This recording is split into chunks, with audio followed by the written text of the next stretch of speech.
ரூ. 2க்கு ஏர்போர்ட் லான்ச்சில் கொடுக்குற பஃபெட்டில் என்னென்ன இருக்குங்கிறத இந்த வீடியோவில் பார்க்கலாம். அதுக்கு நம்மள்ட்ட தேவை ஒரு டெபிட் கார்டு இல்லைனா கிரெடிட் கார்டு. ஸோ உள்ளே போய் செக்இன் பண்ணதுக்கப்புறம் உங்களுக்கு தேவையான இடத்துல உட்காந்துட்டு நீங்கள் என்ன வேணாலுமே இங்கே இருக்கிறத அன்லிமிட்டடாக நீங்கள் சாப்பிட்டுக்கலாம்.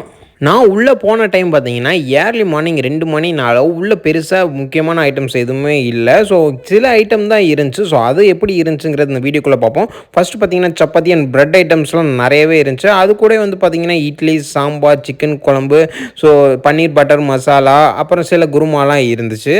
ஃபஸ்ட்டு கோழிக்குழம்பு இட்லியும் சேர்ந்து ஒரு ட்ரை பண்ணுவோம் அப்படின்னு சொல்லிட்டு ஃபஸ்ட்டு அதிலேருந்து ஸ்டார்ட் பண்ணிவிட்டு அதுக்கப்புறம் சிக்கன் சாசேஜ், அதுக்கப்புறம் சிக்கன் கிரேவி, இது கூட வந்து பார்த்திங்கன்னா சப்பாத்திக்கு ப்ளஸ்ஸாக பன்னீர் பட்டர் மசாலா இதெல்லாம் வச்சு சாப்பிட்டேன். ஸோ சிக்கன் கிரேவி ஓரளவுக்கு தான் டேஸ்ட்டாக இருந்துச்சு. ஏன்னா கொஞ்சம் பழைய சிக்கன் மாதிரி இருந்துச்சு.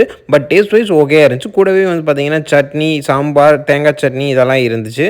நான்வெஜ்ஜெலாம் அந்த டைமில் பெருசாக எதுவும் இல்லை. எல்லாம் வெஜ் ஐட்டம் தான் இருந்துச்சு. டெசர்ட்டும் மோஸ்ட்லி எல்லாமே முடிஞ்சு. ரோஸ் மில்க்கு ஒரு ஆரஞ்சு ஜூஸும் வச்சுருந்தாங்க. ரோஸ் மில்க் மட்டும்தான் குடிக்கிற மாதிரி இருந்துச்சு. அந்த ஆரஞ்சு ஜூஸ் கேவலமாக இருந்துன்னு சொல்லலாம்.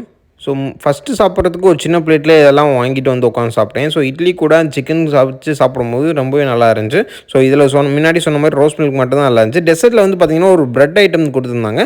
அது கொஞ்சம் டேஸ்ட்டாக இருந்துச்சு. பட் குலோப் ஜாமுன் வந்து அப்போ தான் முடிஞ்சிச்சு அப்படின்னு வேறு சொல்லிட்டாங்க. லைவ் கவுண்டரில் பெசரட்டு தோசைங்கிற மட்டும் அது மட்டும் ஸ்பெஷலாக கொடுத்துருந்தாங்க. ஸோ அது கூட சிக்கன் குழம்பும் தேங்காய் சட்னியும் வச்சு சாப்பிடும்போது ரொம்பவே நல்லா இருந்துச்சு. நான் லைட்டாக பன்னீர் பட்டர் மசாலாவும் வச்சு சாப்பிட்டேன். ஸோ இது மட்டும் இல்லாமல் இங்கே இருக்க லிக்யூர் அண்ட் ஆல்கஹால் ப்ராடக்ட் எல்லாமே வந்து நீங்கள் அன்லிமிட்டடாக ஆக்சஸ் பண்ணிக்கலாம். அதுக்கு உங்கள்கிட்ட இருக்க வேண்டிய ஒரே விஷயம் வந்து பார்த்தீங்கன்னா டெபிட் கார்டு இல்லைன்னா வந்து கிரெடிட் கார்டு இருந்தால், அதுவும் எலிஜிபிள் இருந்தால் மட்டும்தான் இதை வந்து நீங்கள் ஆக்சஸ் பண்ண முடியும். நானும் இங்கே இருக்க எல்லா டிஷ்ஷுமே வந்து ட்ரை பண்ணி பார்த்தேன். டேஸ்ட் வைஸ் வந்து ஓகேன்னு தான் சொல்லலாம். ரொம்ப கேவலமாக இருந்துச்சு அப்படிலாம் எதுவுமே சொல்ல முடியல. பட் நான் போன டைம் வந்து கொஞ்சம் ஏர்லி மார்னிங்னால மேபி வந்து வேறு டைம் போயிருந்தால் இன்னும் பெட்டராக இருந்திருக்குமோ என்னமோ. ஸோ பட் இருந்தாலுமே இங்கேருந்து அப்போதைக்கு வச்சுருந்த ஐட்டம் எல்லாமே கொஞ்சம் சாப்பிட்ற மாதிரி தான் இருந்துச்சு. நீங்களுமே இனிமேல் இன்டர்நேஷ்னல் ஃப்ளைட்டோ இல்லை டொமஸ்டிக் ஃப்ளைட் போகிறோம் உங்கள்கிட்ட இது மாதிரி கார்டு இருந்துச்சுன்னா கண்டிப்பாக போய் ஆக்சஸ் பண்ணி பாருங்கள். ஸோ நல்லா இருந்துச்சு அப்படின்னா கமெண்ட் செக்ஷனில் நீங்கள் ஆல்ரெடி ஆக்சஸ் பண்ணியிருந்தாலுமே எப்படி இருந்துச்சுங்கிறத மறக்காமல் சொல்லிட்டு போங்க. இப்போ சென்னை ஏர்போர்ட்டில் இருக்க லான்ச்சில் இருக்க ஒரே மைனஸ் பாயிண்ட் என்னென்னு கேட்டிங்கன்னா ஏர் கண்டிஷனர் சுத்தமாக வந்து ஒர்க் ஆகாது.